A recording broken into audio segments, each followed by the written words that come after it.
चीन डिजिटल क्षेत्र में पश्चिम के साथ युद्ध करने जा रहा है और यह आपकी कल्पना से भी बदतर है।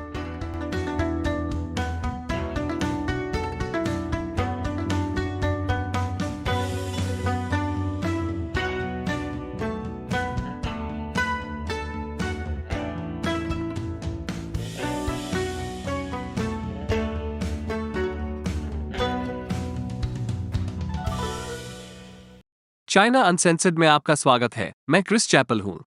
अरे कितनी मजेदार कहानी है। मुझे नहीं पता कि आपको ये याद है या नहीं, लेकिन ये पूरी महामारी रहस्यमय मूल के एक वायरस के कारण हुई थी। वैसे भी चीनी हैकर्स ने अमेरिकी कोविड लाभ के कम से कम $20 मिलियन चुरा लिए। उन लाभों का निश्चित रूप से करदाताओं द्वारा भुगतान किया गया था, इसलिए चीन ने आपका पैसा चुरा लिया। वे आमतौर पर इसे कैसे करते हैं उससे अधिक सीधे, आपको कुछ घटिया उत्पाद खरीदने के लिए बरगलाकर, जो विज्ञापनों में ऐसा नहीं दिखता है और तुरंत टूट जाता है। वे हैकर APT41 नाम का एक समूह थे। वे 2019 से FBI की वांछित सूची में हैं। लेकिन ये पश्चिम के खिलाफ चीनी साइबर हमलों की हालिया बाढ़ का सिर्फ एक उदाहरण है। बी-रोल चीनी हैकर्स कंप्यूटर पर लोग, ये साइबर वॉरफेयर है। और उस तरह का नहीं जब आप फोर्टनाइट में 11 साल के बच्चों के साथ ऑनलाइन खेलते हैं। ये बहुत बुरा है, लेकिन किसी तरह कम नस्लीय गालियों के साथ एक माइक्रोफोन में चिल्लाया। हालांकि यह एक नई रणनीति है। चीनी कम्युनिस्ट पार्टी एक पुरानी रणनीति का उपयोग कर रही है जिसे वे पीपुल्स वार कहते हैं। मूल रूप से मात्से-तुंग ने स्थानीय मिलिशिया बनाने के लिए अवधारणा का उपयोग किया था जो आधिकारिक तौर पर कम्युनिस्ट पार्टी की पीपुल्स लिबरेशन आर्मी का हिस्सा नहीं थे। वो विचार डिजिटल युग में प्रवेश कर चुका है। अधिकांश चीनी साइबर युद्ध नागरिकों द्वारा संचालित किए जाते हैं जिनके पास PLA में आधिकारिक स्थान नहीं है, लेकिन जो कम्युनिस्ट पार्टी की बोली लगा रहे हैं। ये चीनी सरकार को प्रशंसनीय खंडन के स्तर को बनाए रखने की क्षमता देता है। लेकिन फिर भी 2/3 राज्य प्रायोजित साइबर हमलों के लिए चीन जिम्मेदार है। इस बिंदु तक अमेरिका में हर प्रमुख निगम को हैक कर लिया गया है, बर्गर किंग भी। शायद इसलिए कि चीनी कम्युनिस्टों ने आपका रास्ता है सुना और चिल्लाया, नहीं। ये हमारा तरीका है। जिस समूह का मैंने पहले उल्लेख किया था, APT41 लगभग 30 बहुराष्ट्रीय कंपनियों से बौद्धिक संपदा की चोरी में खरबों डॉलर के लिए जिम्मेदार है। मुझे फिर वही बात कहना है। खराब। ये कुछ देशों की GDP की तरह है। वास्तव में ये कोई रहस्य नहीं है कि अमेरिकी अर्थव्यवस्था इतनी खराब क्यों है। बेशक, यदि आप मंदी से बचना चाहते हैं तो नए Zelda game tears of the kingdom से आगे नहीं देखें। मेरे दूसरे चैनल गेमर्स अनबीटन पर मेरा एक पूरा एपिसोड है जिसमें बताया गया है कि आर्थिक मंदी से कैसे बचा जा सकता है। लिंक नीचे है। अब इन सभी हैकिंग के बारे में अजीब बात यह है कि साइबर स्पेस और साइबर आक्रामक क्षमताओं के मामले में अमेरिका आमतौर पर नंबर 1 स्थान पर है। और फिर भी FBI के निदेशक क्रिस्टोफर रे के अनुसार चीनी हैकर FBI साइबर कर्मियों की संख्या को कम से कम 50 से 1 तक बढ़ा देते हैं। अंतर यह है कि अमेरिका अन्य देशों की बौद्धिक संपदा को चुराने के लिए अपनी साइबर क्षमताओं का उपयोग नहीं करता है। चाइनीज हैकर्स को चोरी का कोई मलाल नहीं है।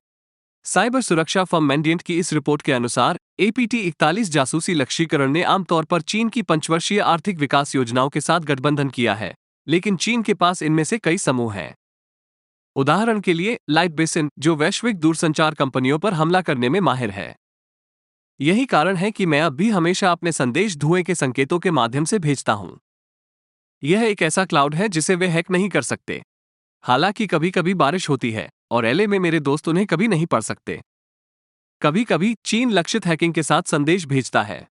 विवादित सीमा पर चीनी और भारतीय सैनिकों के बीच घातक संघर्ष के बाद चीनी हैकर्स ने भारत के पावर ग्रिड को निशाना बनाया, और यह सिर्फ शुरुआत थी। Cyber security firm recorded future के अनुसार सीमा संघर्ष के बाद भारतीय संगठनों और कंपनियों को लक्षित करने वाले संदिग्ध राज्य प्रायोजित चीनी साइबर ऑपरेशनों की संख्या में 261% की वृद्धि हुई थी। कभी कभी यह मानवाधिकार समूह, थिंक टैंक और समाचार मीडिया होते हैं। उन्हें लक्षित करने वाले एक चीनी हैकर समूह को रेडल्फा कहा जाता है, जो शायद उस एनर्जी ड्रिंक का नाम भी है जिसे कंप्यूटर के जानकार लोग जीते हैं। इस रिपोर्ट में रिकॉर्डेड फ्यूचर, रेडोल्फा ने international federation for human rights, amnesty international, the Mercator institute for China studies, radio free Asia, Taiwan में अमेरिकन इंस्टीट्यूट और अन्य वैश्विक सरकार, थिंक टैंक और मानवतावादी जैसे सैकड़ों डोमेन स्पूफिंग संगठनों को पंजीकृत और हथियार बनाते हुए देखा। संगठनों स्पूफ उनके हमले के मुख्य तरीकों में से एक है। वे पसंद कर रहे हैं अगर अजीब अल यानकोविच दुष्ट था। और निश्चित रूप से ट्रंप प्रशासन ने चीनी सरकार से जुड़े हैकरों पर अमेरिकी चुनाव के बुनियादी ढांचे को निशाना बनाने का आरोप लगाया। न्यूयॉर्क टाइम्स के अनुसार बुरे अभिनेता इलेक्ट्रॉनिक वोटिंग मशीनों को हैक कर सकते हैं और चुनाव की रात को काउंटी कार्यालयों में प्रेषित या सार्वजनिक वेबसाइटों पर पोस्ट किए जाने पर टैली को बदलकर चुनाव परिणामों को कमजोर कर सकते हैं। व्हाइट हाउस चीनी हैकर्स के खतरे से वाकिफ है। इस बयान में इसने कहा, संयुक्त राज्य अमेरिका इस बात से बहुत चिंतित है कि PRC, People's Republic of China, ने एक खुफिया उद्यम को बढ़ावा दिया है जिसमें अनुबंध हैकर शामिल हैं जो अपने स्वयं के व्यक्तिगत लाभ सहित दुनिया भर में गैर स्वीकृत साइबर संचालन भी करते हैं।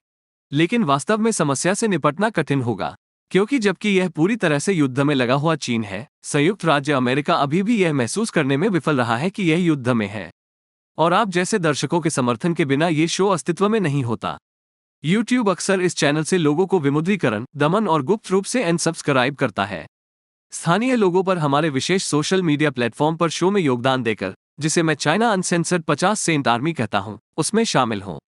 आपको ढेर सारे शानदार फायदे मिलेंगे, जिनमें मुझसे सवाल पूछने की क्षमता भी शामिल है, जिसका जवाब मैं शो में दूंगा।